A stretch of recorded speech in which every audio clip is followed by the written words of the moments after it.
like, how do you advise someone to make that decision of when to share, where to share, and does it ever get easier?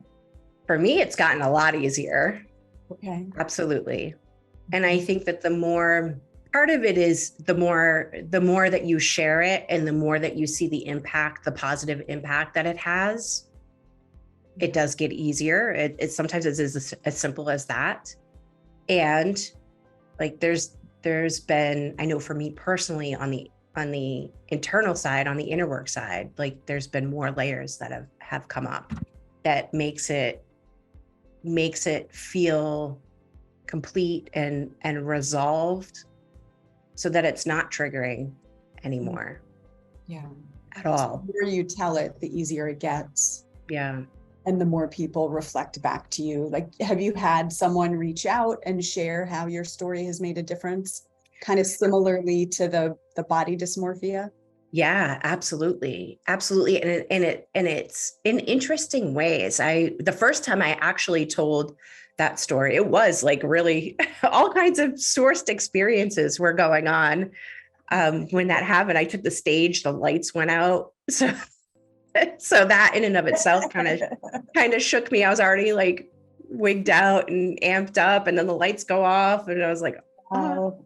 Right. And it was in a room of like 50 women. It was the first time on the stage, like sharing it, live like that and in public.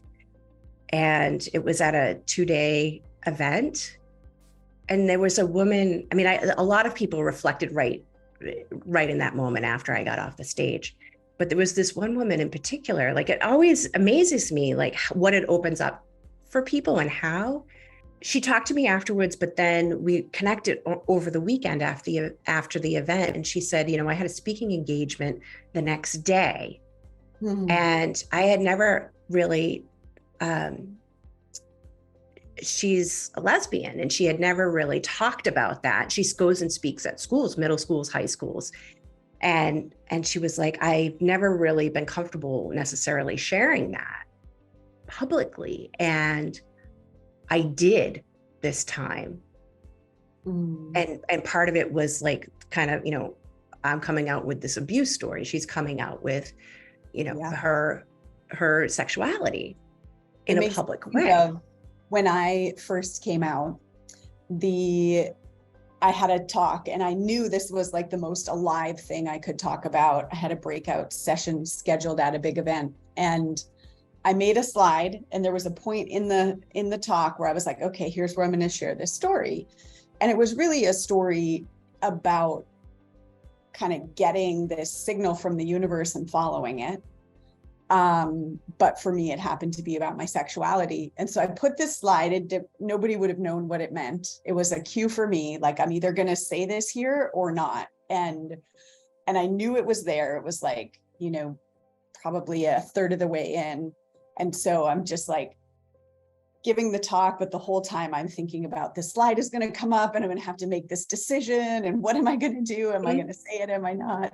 But right. I gave myself the out. And then I did end up sharing, and it was really helpful for people. And I didn't know, same thing. It's like, well, how is this actually connected? Yeah. And what percent of people are going to have a similar story? Very few. But it helped people to start to think about their own places where they weren't honoring what was true for them. Yeah, exactly.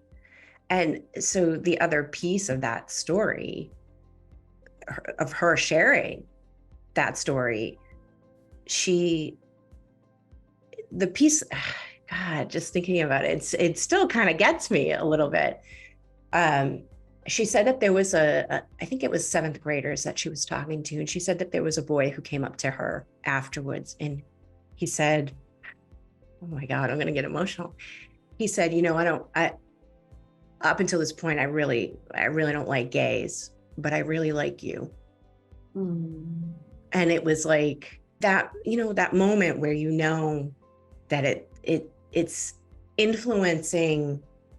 It's changing hearts and minds, right? It's creating a safer place for people to be themselves. Yeah. Yeah. And coming back to where you started about kind of being control freak, if we're trying to control how people respond and what they think and what it does, we miss that opportunity to open hearts and minds. Right. Because we have no idea really how it's going to land. Yeah. Yeah. And to go back to the New Earth leaders, like, I think that's really kind of the mission, is to open hearts and minds. Yeah. And to tie it back to really being sourced or held and supported, like if you got the message, tell your story, right? Can you just trust that that's the message? Right. Exactly. Beautiful. So Gayle, I know you have a gift for people. Do you want to tell them a little bit about Talk to Your Heart?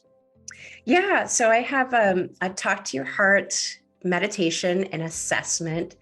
And yeah, so this is really, it helps you connect to your heart energy. So I know that was really something that was a challenge for me in the beginning of, I was so armored up and just so like, I don't want to be vulnerable, and kind of locked down. But once I started to open up that heart, it's like a whole new world opened up for me. So I know a lot of people, they close their heart because they've been wounded or hurt or rejected or what have you.